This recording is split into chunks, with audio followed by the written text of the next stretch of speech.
자신의 방이 크다고 생각한 적은 없었다. 그리고 천장도 높지 않았다. 적어도 문을 열고 이 작은 여대생이 들어오기 전까지 말이다. 기지개를 켜고 있던 팔을 내렸다.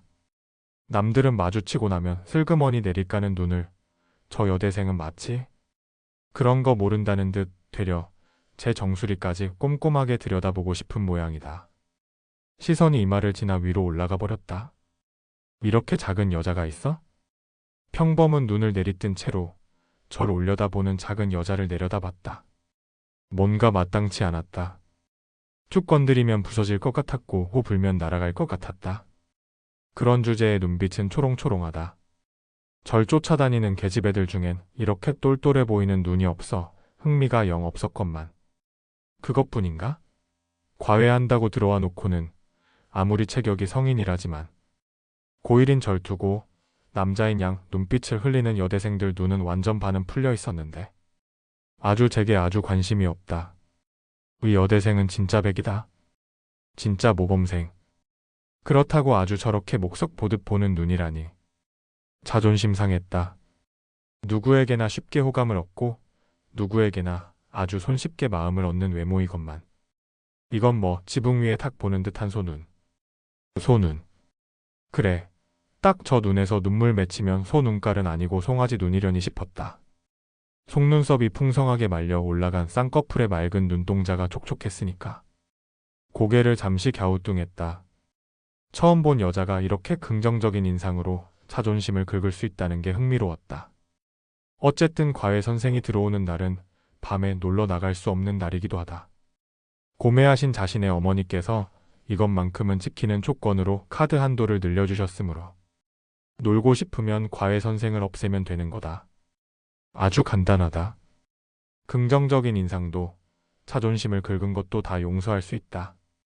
한 달 이내로 제 눈앞에서 사라지기만 한다면 말이다. 뭐해? 앉아? 가뜩이나 땅꼬마 같아서 내려다보기도 목 아픈데. 고작 3살 많은 정도로 설마 제게 누나 소리를 듣고 싶어 하는 사람은 아니겠지? 예. 이건 또 무슨 전개지? 여대생이 고딩에게 경어를 쓰고 인상을 잔뜩 쓴 제 얼굴에서 절대 시선을 떼지 않는 강인한 집중력이 곧 쫄아서 고개를 못 돌린 거란 걸 안순간 깨달았다. 이 과외 선생은 곧 울며 뛰쳐나갈 거야. 그러니까 조금 더 세게 해볼까? 넌 벨도 없냐? 3살이나 어린 놈한테 경어 쓰게. 돈이 무섭긴 하구나? 하고 피식 웃는 순간 여대생의 가방에서 냄새가 났다. 그것도 아주 지독하게. 뭐야 이 냄새는? 꺼내봐 선생아. 맛있는 냄새가. 눈앞에 있는 대문은 적어도 제 키의 3배는 좋게 넘었다. 위를 쳐다보니 그저 벽 같기만 했다. 육중하다는 표현을 처음으로 실감했다. 고급진 목재를 옷처럼 입은 분이 말했다. 여기가 재력가로 들어가는 곳이야. 라고? 대문을 통과하자마자 보인 나무와 풀조차 그 규모가 육중의 숲에 가까웠다. 갑자기 빨간 망토 차차가 생각났다. 숲에서 분명 길을 잃고 헤맸을 게 분명하다. 그러니 늑대를 사람으로 착각한 것 아니겠는가. 어쩌면 자신도 그럴지 모른다. 분명 숲이나 정원으로 부르는 저곳을 통과하고 나서는 분명 만난 건 늑대일 것이나 사람이라고 착각하는 그런 실수 말이다. 이미 시작된 일일지도 모른다.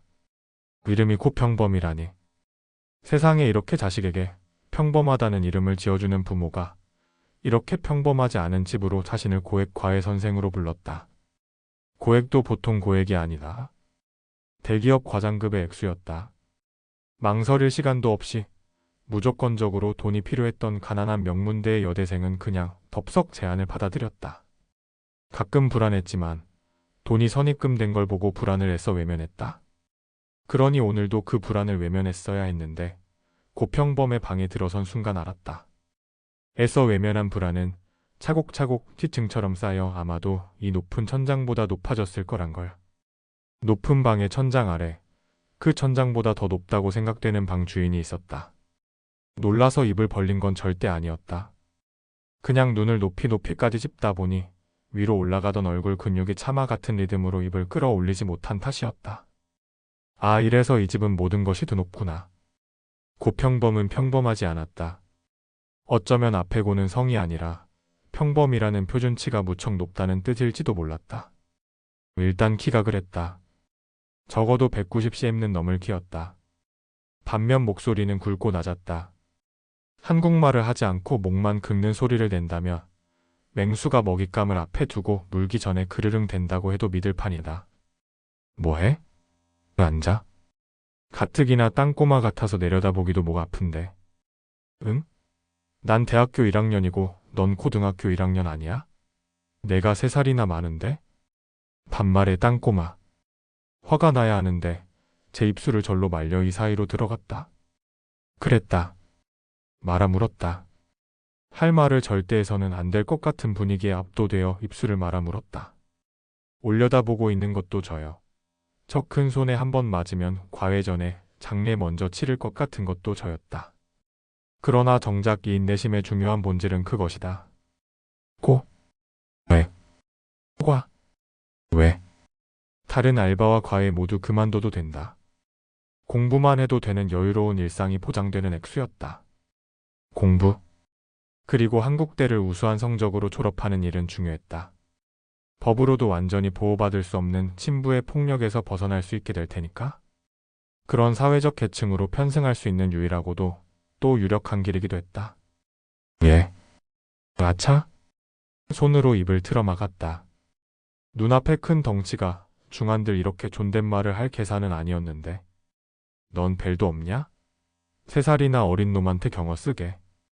돈이 무섭긴 하구나? 어쩌면. 그렇게도 제 속을 들여다보듯 잘 아시는지.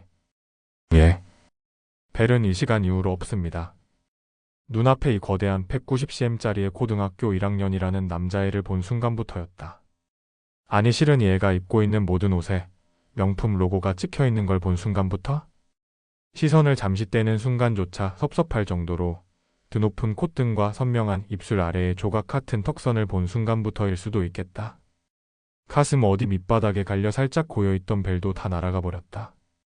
고등학교 1학년짜리인 어린 남자애를 보고 심장이 두근 반 세근 반 뛰었는데 뭘.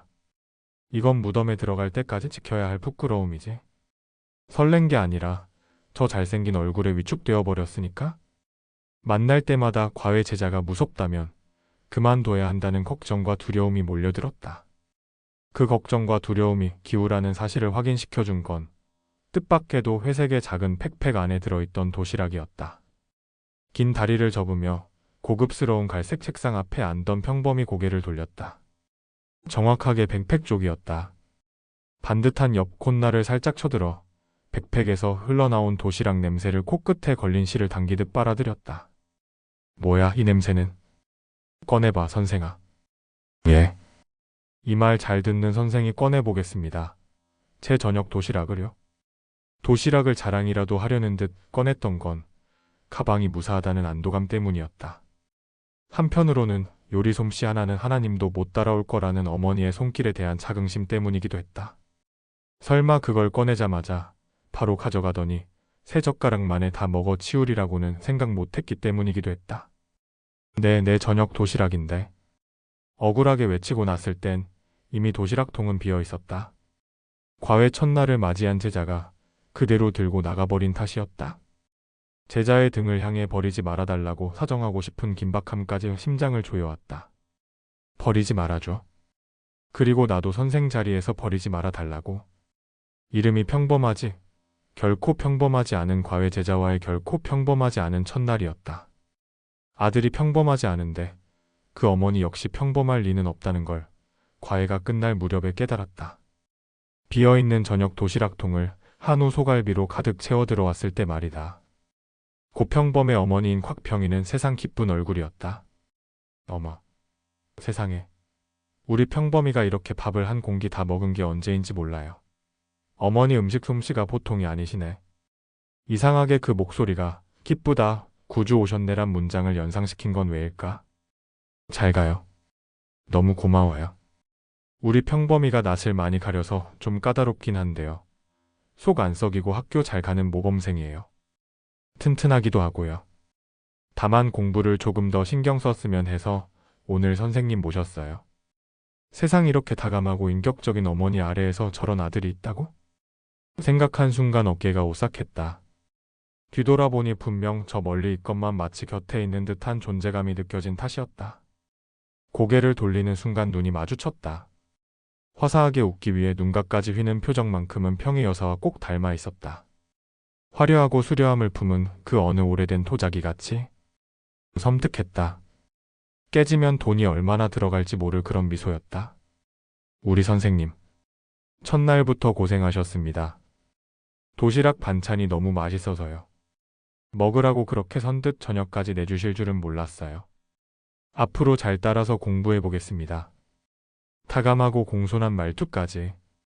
어머니 앞에서는 절로 효자가 되는 고평범인가 보다. 그럼 이걸 약점 삼아서 공부를 잘 시켜보면 되는 걸까? 생각을 하자마자 톡 심술로 읽었다는 듯이 평희 여사가 앞서 걷기 시작하니 바로 손가락으로 목을 그으며 소리 없는 입술로 말했다. 입 다물어라. 바로 입술을 말아 물었다. 앞에 평희 여사와 뒤에 평범 사이의 간극은 백악기 때의 공룡시대와 현대시대만큼 멀었다. 그리고 그 사이에 끼어 화석처럼 끼어버린 자신의 신세를 생각하자니 심장이 두근거렸다.